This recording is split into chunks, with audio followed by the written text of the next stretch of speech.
perkenalkan, kami siswi SMK Negeri 3 Depok dari kelas 11 Manajemen Perkantoran 2. Sebelumnya perkenalkan, saya Rini Marcella. Saya Rasya Kamila Aziza. Saya Nurmalari Syarfi. Hari ini kita akan membahas sesuatu yang sering dianggap merepotkan, tetapi sebenarnya sangat penting untuk bisnis dan keuangan pribadi kita, yaitu rekonsiliasi bank.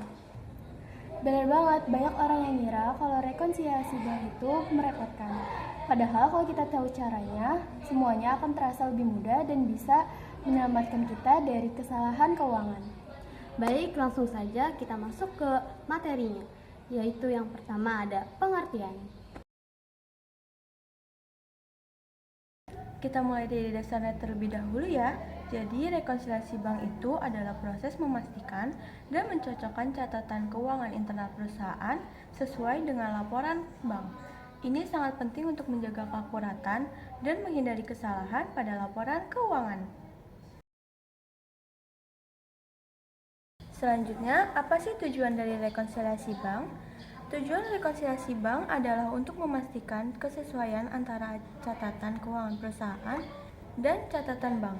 Berikut adalah beberapa tujuan utama dari proses ini. Yang pertama, mencocokkan catatan.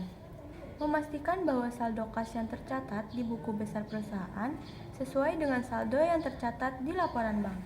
Yang kedua, mendeteksi kesalahan. Mengidentifikasi dan memperbaiki kesalahan pencatatan yang mungkin terjadi. Yang ketiga, memastikan ketelitian. Memeriksa ketelitian dalam setiap pencatatan untuk memastikan bahwa semua transaksi telah dicatat dengan benar.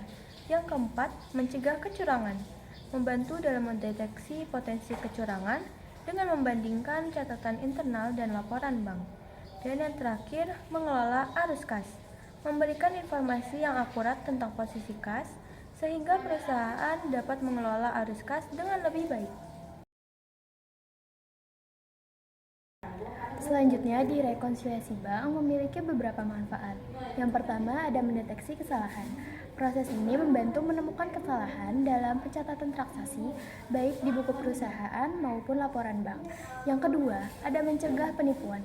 Dengan memeriksa setiap transaksi, kita dapat mengidentifikasi aktivitas yang mencurigakan.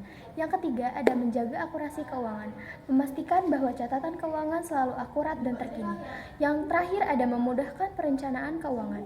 Dengan mengetahui saldo yang sebenarnya, perusahaan dapat merencanakan pengeluaran dan investasi dengan lebih baik.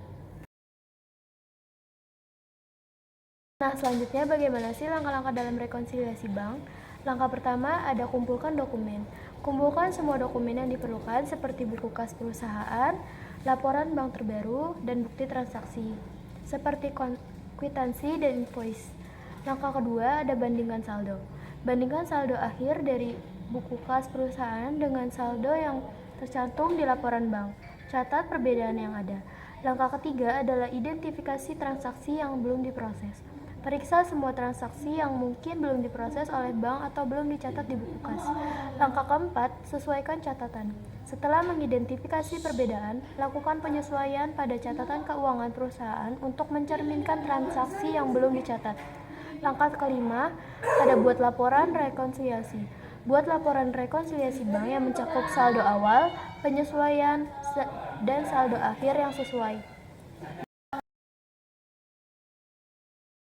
Selanjutnya, komponen di dalam rekonsiliasi bank. Ada beberapa komponen dalam rekonsiliasi bank. Yang pertama yaitu deposit in transit atau setoran dalam proses. Komponen ini memiliki artian saat uang tunai atau cek telah diterima dan dilakukan pencatatan oleh perusahaan, namun nyatanya belum dicatat oleh pihak bank. Apabila hal ini terjadi, biasanya setoran tidak akan muncul di laporan keuangan bank. Deposit in transit juga berlaku apabila pihak perusahaan sudah mengirimkan dana, namun statusnya masih tertunda dari bank. Dengan permasalahan seperti itu, maka kasus tersebut bisa dimasukkan ke dalam rekonsiliasi bank. Yang kedua ada outstanding check atau cek beredar. Komponen ini merupakan cek yang belum cair, namun telah dicatat oleh pihak perusahaan. Hal ini biasanya terjadi karena pencairan belum diselesaikan. Dengan begitu, maka data tidak akan muncul di laporan keuangan bank. Yang terakhir, yang ketiga ada non-sufficient fund check atau cek kosong. Sesuai dengan namanya, komponen ini merupakan cek yang tidak diterima oleh bank karena saldo tidak mencukupi atau non-sufficient. Apabila terdapat kasus ini, maka pihak bank akan mengeluarkan nota debit dengan jumlah dishonored atau ketidakjujuran. Setelahnya, saldo di rekening perusahaan akan dikurangi. Begitu juga apabila pihak perusahaan ingin melakukan proses cek yang kosong ini, maka mereka wajib mengeluarkan biaya pemrosesannya. Selanjutnya ada bentuk-bentuk rekonsiliasi bank. Ada beberapa bentuk rekonsiliasi bank, yaitu yang pertama, bentuk rekonsiliasi bank vertikal. Bentuk ini sering dikenal dengan sebutan staffel, di mana informasi-informasi di dalamnya diatur secara bertingkat.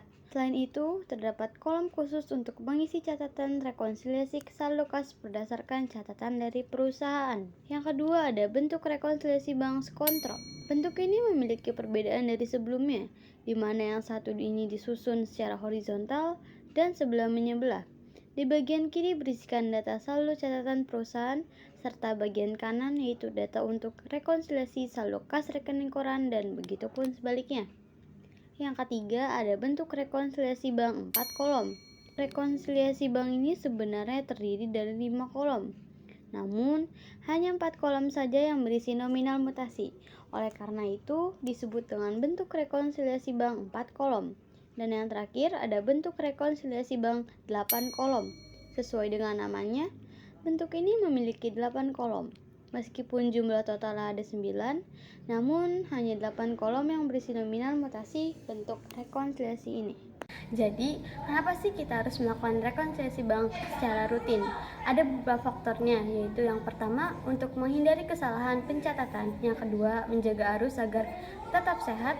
Yang ketiga, mencegah fraud atau transaksi mencurigakan. Dan yang terakhir, untuk memastikan laporan keuangan agar selalu akurat. Kalau kita nggak rutin rekonsiliasi, bisa jadi ada transaksi yang luput dari perhatian kita, dan itu bisa berakibat fatal, apalagi kalau misalkan bisnis kita sedang berkembang. Benar guys, buat kalian yang punya usaha atau kalian mengelola keuangan pribadi, biasakan melakukan rekonsiliasi bank setiap bulannya ya. Nah, itu dia pembahasan kita hari ini tentang rekonsiliasi bank. Semoga kalian dapat lebih memahaminya. Jangan lupa juga untuk like, share, komen, dan subscribe. Terima kasih. Wassalamualaikum warahmatullahi wabarakatuh. Bye. Yeah, yeah. Bobby Valentino.